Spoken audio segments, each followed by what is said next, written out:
저는 아빠 손을 잡고 학교에 갔습니다. 비가 오는 날이면 어김없이 아빠가 제 손을 꽉 쥐었죠. 아빠의 손은 컸어요. 제 손바닥 전체를 감쌀 만큼 커서 그 안에 있으면 빗방울도 무섭지 않았습니다. 지우야, 천천히 가자. 아빠는 말이 없는 편이었어요. 그래도 비 오는 날만큼은 꼭 이렇게 말했죠. 저는 고개를 끄덕이고 아빠 걸음에 맞춰 걸었습니다.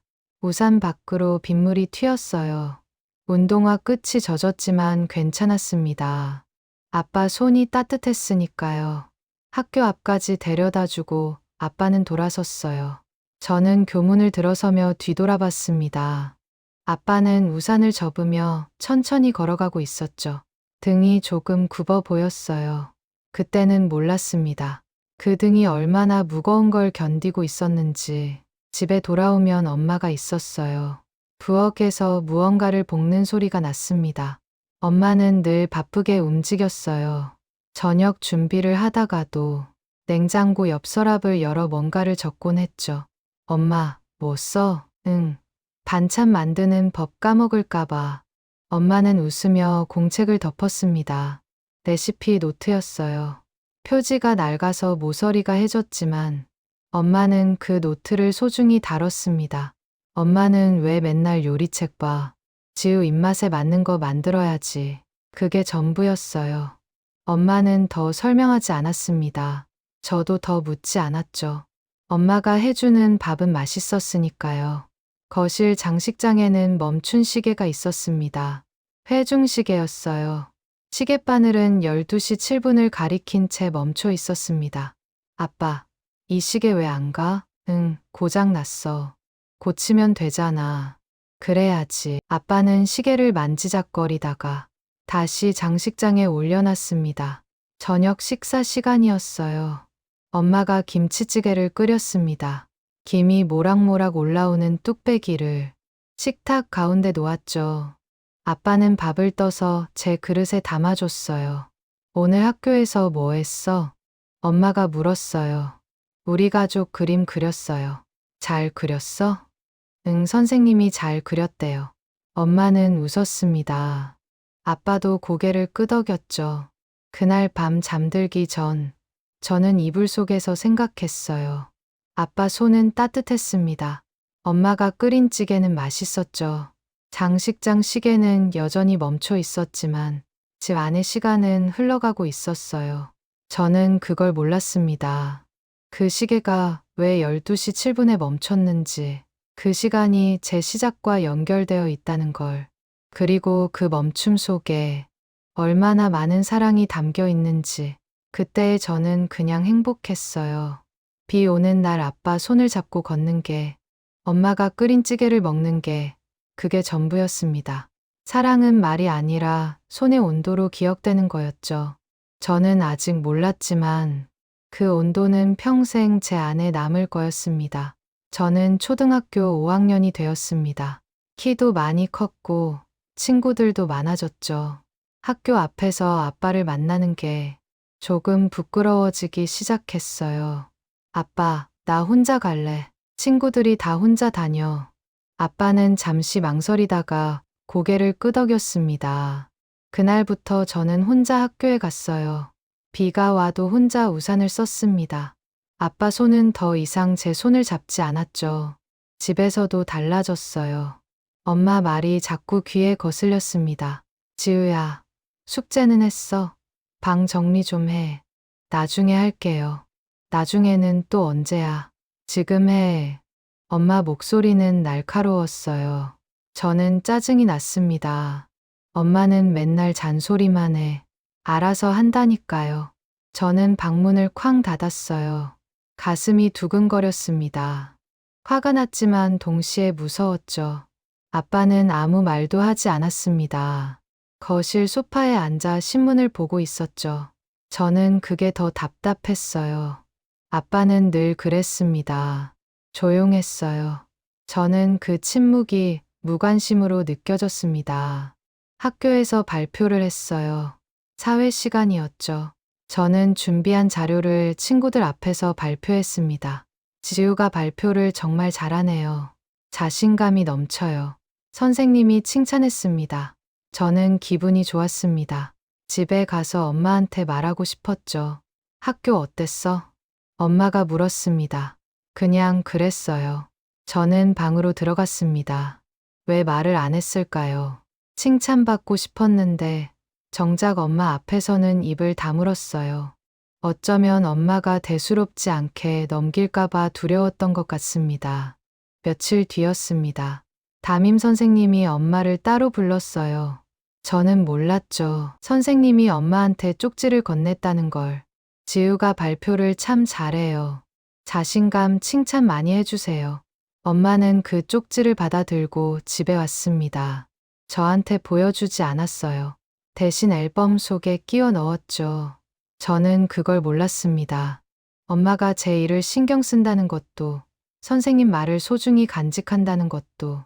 저녁 식탁은 조용했습니다. 저는 핸드폰만 들여다봤어요. 지우야, 밥 먹을 땐 핸드폰 좀 치워. 아, 알았어요. 저는 짜증 섞인 목소리로 대답했어요.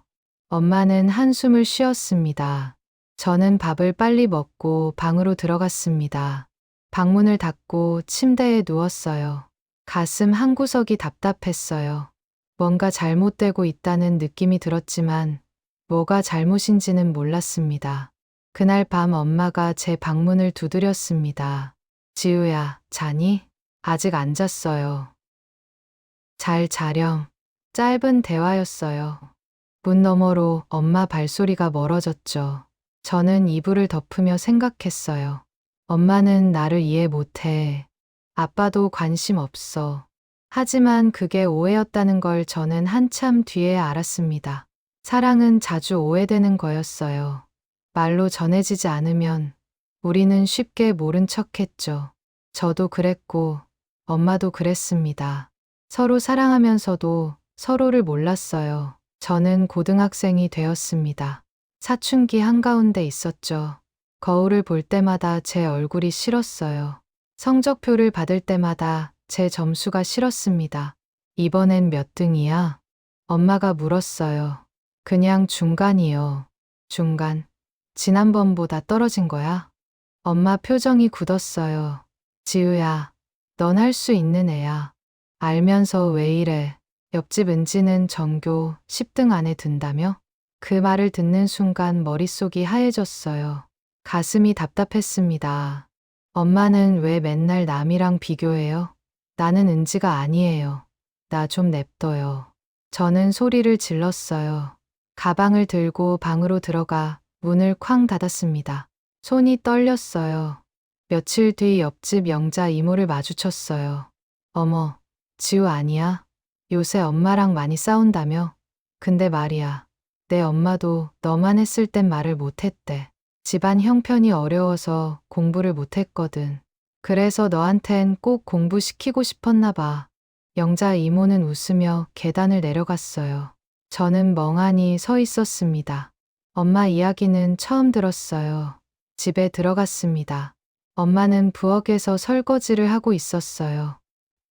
엄마, 아니에요. 결국 아무 말도 못했어요. 자존심이 방해했죠. 그날 밤 아빠가 거실에서 뭔가 뒤적이는 소리가 났어요. 저는 방문을 살짝 열고 봤습니다. 아빠가 장식장에서 회중시계를 꺼내고 있었죠. 시계는 여전히 12시 7분을 가리키고 있었어요. 고쳐야 하는데 아빠가 중얼거렸습니다. 저는 문을 닫았어요. 다음 날 아빠는 시계를 들고 시계방에 갔습니다. 저녁에 돌아왔을 때 얼굴이 어두웠어요. 부품이 단종됐대. 주문 제작을 해야 하는데 비용이 좀 든다네. 엄마한테 말하는 걸 들었어요. 그 돈이면 지우 학원비 2달치야. 시계는 나중에 하자. 아빠는 시계를 다시 장식장에 올려놨습니다. 제 학원비 때문에 시계를 못 고친다는 게 마음에 걸렸어요. 그런데 또 한편으론 짜증이 났습니다. 식탁에 앉았어요. 엄마가 밥을 차렸습니다. 지우야, 학원 잘 다녀야 한다. 우리가 너 공부에 돈 쓰는 거 알지? 저는 더 이상 참을 수 없었어요. 그럼 학원 안 다닐게요. 시계나 고치세요. 저 때문에 시계도 못 고치잖아요. 저는 밥을 먹지 않고 방으로 들어갔습니다. 문을 잠그고 이불을 뒤집어 썼어요. 가슴이 답답했어요. 인정받고 싶었습니다. 제가 잘하고 있다고, 괜찮다고 말해주길 바랐어요. 그런데 돌아오는 건 비교와 잔소리뿐이었죠. 눈물이 났습니다. 왜 이렇게 힘든지 모르겠었어요. 밤늦게 아빠가 제 방문을 두드렸어요. 지우야, 시계 얘긴 신경 쓰지 마. 아빠가 알아서 할게. 저는 이불 속에서 생각했어요.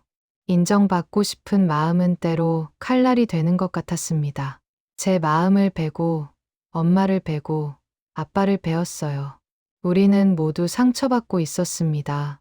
저는 서울로 올라왔습니다. 대학에 합격했어요. 합격 통지서를 받던 날 엄마가 울었습니다. 그런데 저는 기쁘기보다 후련했어요. 이제 집을 떠날 수 있다는 게 자취할 거예요. 제 공간이 필요해요. 엄마는 반대했지만 결국 허락했습니다. 아빠가 자취방을 알아봐 줬어요. 신촌 근처 작은 원룸이었죠. 짐을 옮기던 날 아빠가 도와줬어요.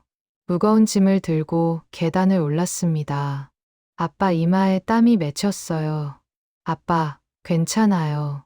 제가 할게요. 괜찮아. 아빠가 할게. 아빠는 끝까지 짐을 날랐습니다. 지우야, 밥 잘 챙겨 먹어야 한다. 아빠는 더 할 말이 있는 것처럼 망설였어요. 그러다가 그냥 돌아섰습니다. 등이 더 굽어 보였습니다. 대학 생활은 자유로웠어요. 엄마한테서 전화가 왔지만 받지 않았어요. 바빠요. 나중에 연락할게요. 실제로 바빴어요. 아르바이트를 시작했습니다. 카페에서 일했죠. 부모님한테 손 벌리고 싶지 않았습니다. 그해 가을 남자친구가 생겼어요. 같은 학과 선배였습니다. 행복했습니다. 겨울방학이었어요. 그런데 선배가 헤어지자고 했어요. 미안해. 다른 사람 생겼어. 저는 아무 말도 못했어요. 가슴이 무너지는 것 같았습니다. 방으로 돌아와 침대에 누웠어요. 엄마한테 전화하고 싶었어요. 그런데 손이 안 움직였습니다. 며칠 동안 방에서 나가지 않았어요. 엄마한테서 문자가 왔어요. 지우야, 방학인데 집에 안 내려와? 바빠요.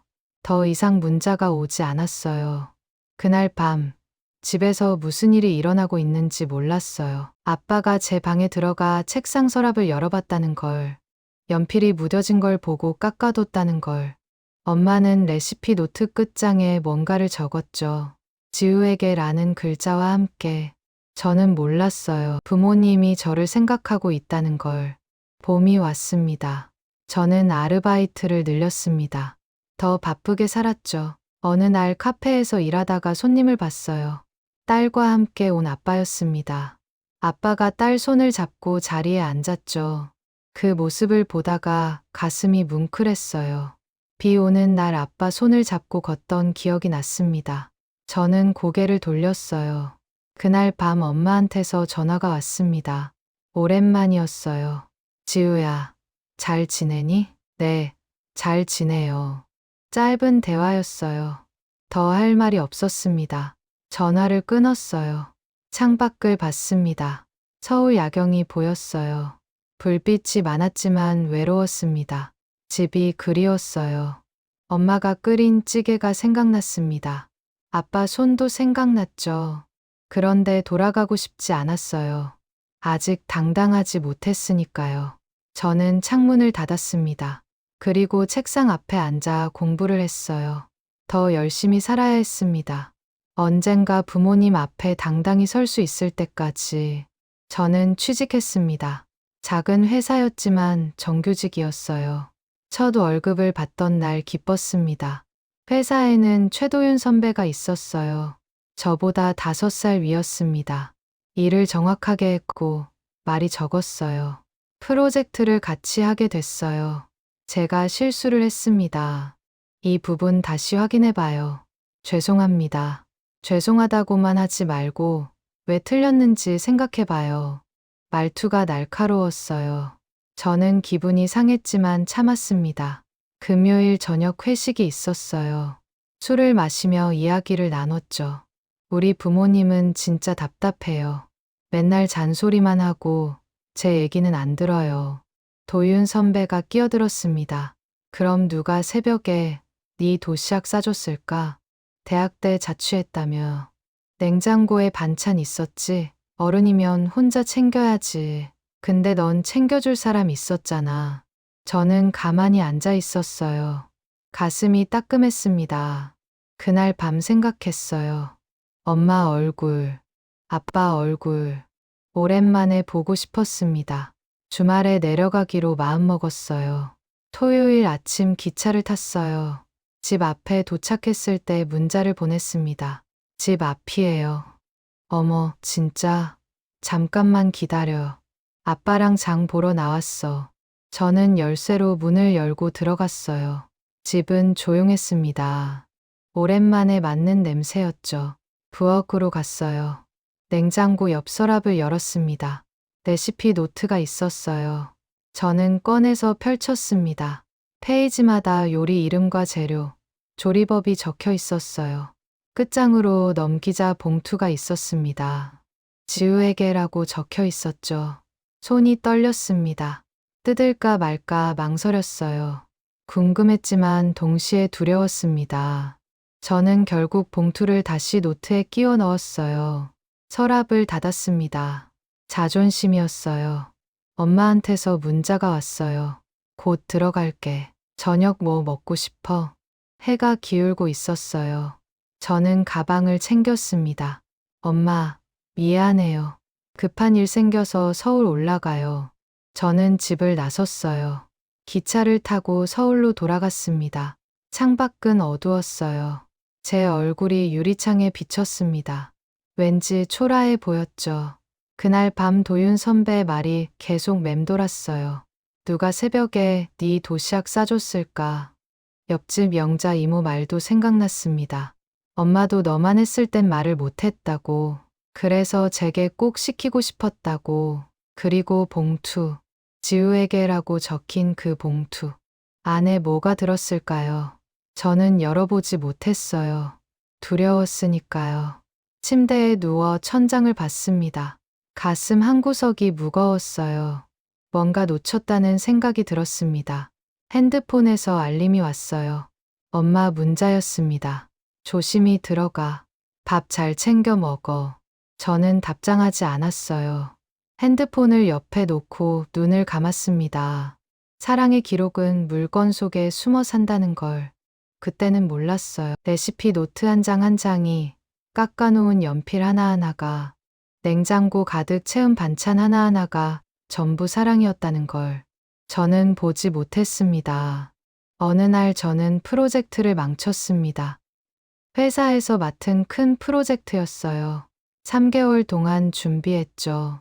발표 당일 클라이언트 앞에서 데이터 오류가 발견됐습니다. 이 수치 확인하셨나요? 죄송합니다. 결국 프로젝트는 엎어졌어요.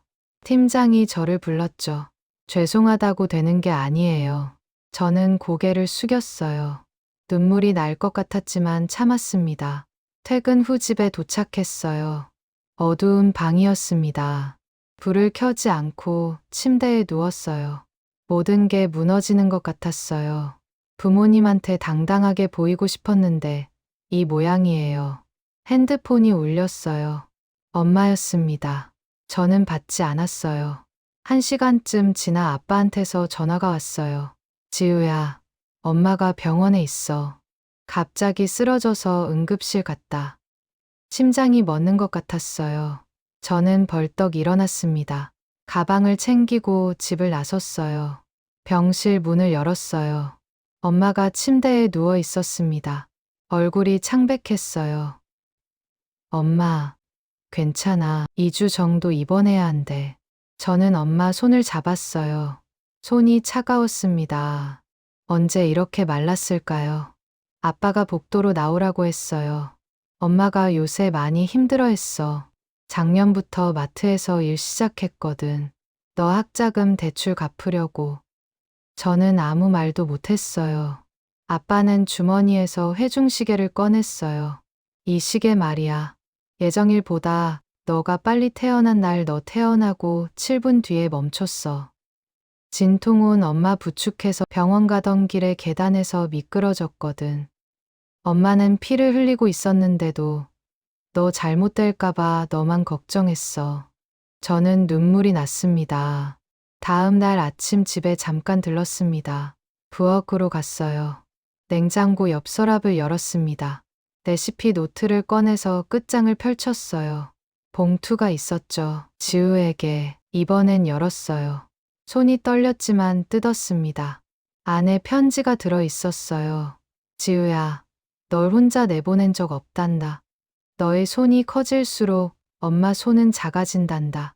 그래도 괜찮아. 네가 혼자 설 수 있으면 엄마는 행복해. 사랑한다. 저는 주저앉았어요. 바닥에 앉아 편지를 가슴에 안았습니다. 눈물이 쏟아졌어요. 모든 게 이해됐어요. 엄마의 잔소리도, 아빠의 침묵도, 그게 전부 사랑이었다는 걸. 저는 편지를 접어 가슴에 넣었습니다. 병원으로 돌아갔어요. 엄마가 깨어 있었습니다. 저는 엄마 손을 잡았어요. 사랑해요. 엄마가 웃었습니다. 엄마도 사랑해. 아빠가 들어왔습니다. 아빠도 사랑해요. 아빠가 고개를 끄덕였습니다. 눈빛이 촉촉했죠. 저는 시계방을 찾아다녔습니다. 서울 곳곳을 다녔어요. 회중시계 부품 구할 수 있나요? 장인들은 고개를 저었습니다. 이건 부품이 단종됐어요. 저는 포기하지 않았습니다. 한 달 동안 10곳이 넘는 시계방을 돌아다녔어요. 마지막으로 찾아간 곳에서 희망을 봤습니다. 만들 수 있긴 해요.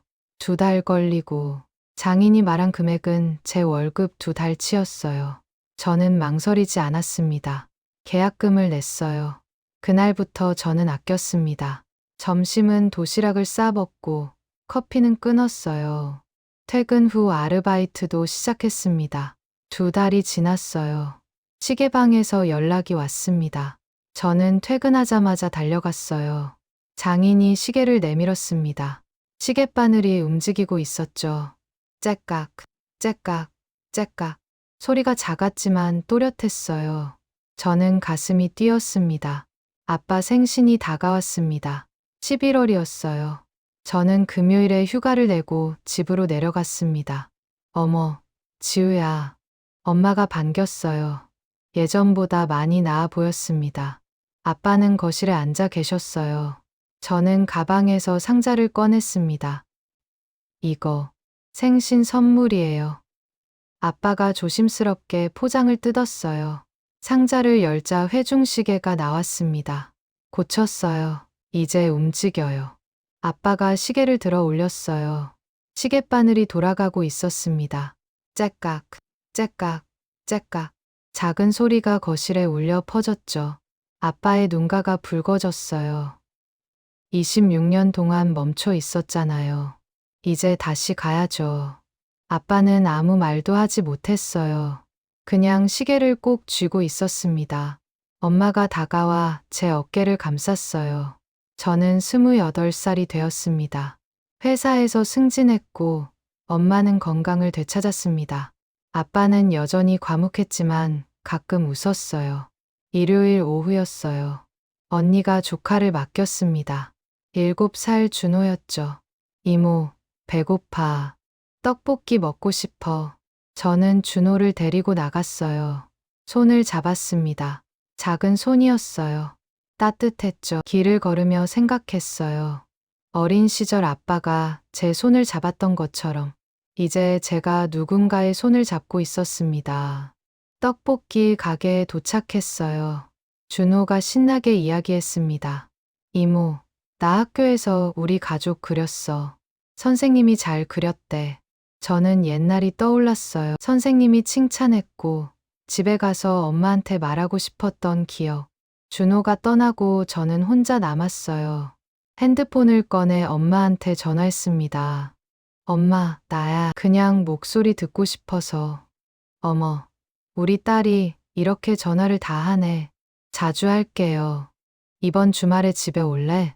네, 갈게요. 전화를 끊었어요. 가슴이 따뜻했습니다. 주말이 됐어요. 기차를 타고 집으로 갔습니다. 창밖 풍경이 익숙했어요. 집에 도착했어요. 엄마가 부엌에 있었고 아빠는 거실에서 회중시계를 만지고 계셨죠. 시계는 여전히 움직이고 있었습니다. 아빠, 시계 잘 가죠? 응, 덕분에. 아빠가 웃었어요. 주름이 깊어졌지만 따뜻한 미소였습니다. 저녁 식탁에 앉았어요. 엄마가 김치찌개를 끓였습니다. 우리는 밥을 먹었어요. 제 회사 얘기, 엄마 동네 얘기, 아빠 취미 얘기. 소소했지만 행복했어요. 식사를 마치고 엄마와 설거지를 했어요. 엄마, 레시피 노트 아직 써요? 응, 가끔. 요새는 준호 먹을 것도 적어. 저도 어렸을 때 엄마 밥 좋아했어요. 알아. 내가 잘 먹어줘서 엄마가 행복했어. 거실로 갔어요. 아빠 옆에 앉았습니다. 아빠, 행복해요? 아빠가 고개를 끄덕였습니다. 응, 행복해. 저도요. 아빠가 제 어깨를 두드렸어요. 무거운 손이었지만 따뜻했습니다. 그날 밤 제 방에 누웠어요. 천장을 보며 생각했습니다. 오랜 시간이 걸렸지만 우리는 여기까지 왔다고. 회중시계가 떠올랐어요. 12시 7분에 멈춰 있던 그 시계. 이제는 다시 움직이고 있었습니다. 그리고 깨달았어요. 멈춰 있던 건 시계였지. 사랑은 한 번도 멈춘 적이 없었다는 걸. 말하지 않아도, 보이지 않아도 사랑은 계속 흐르고 있었습니다. 엄마의 레시피 노트처럼, 아빠가 깎아둔 연필처럼, 냉장고 가득한 반찬처럼, 조용히 묵묵히 사랑은 거기 있었어요. 저는 눈을 감았습니다. 준호의 작은 손이 생각났어요. 제가 잡았던 그 손. 언젠가 준호도 자라서 누군가의 손을 잡게 되겠죠. 그렇게 손은 계속됩니다. 아빠의 손에서 제 손으로, 제 손에서 준호의 손으로 사랑은 그렇게 이어지는 거였어요. 내일 아침 일어나면 엄마가 아침을 차려놓을 거예요. 아빠는 신문을 보고 계시겠죠. 저는 그들과 함께 밥을 먹을 겁니다. 평범한 아침이지만 소중한 시간이에요. 가슴이 벅찼습니다. 행복했어요. 이제는 알았으니까요. 사랑은 언제나 거기 있었다는 걸. 저를 지켜봤고, 기다렸고, 믿어줬다는 걸. 저는 이불을 덮었어요. 따뜻했습니다. 집의 온도, 가족의 온도, 사랑의 온도, 그리고 생각했습니다. 손은 계속된다고, 시간은 흐르고, 사람은 변하지만, 사랑만은 영원히 이어진다고. 멈춰 있던 건 시계였지. 사랑은 한 번도 멈춘 적이 없었습니다.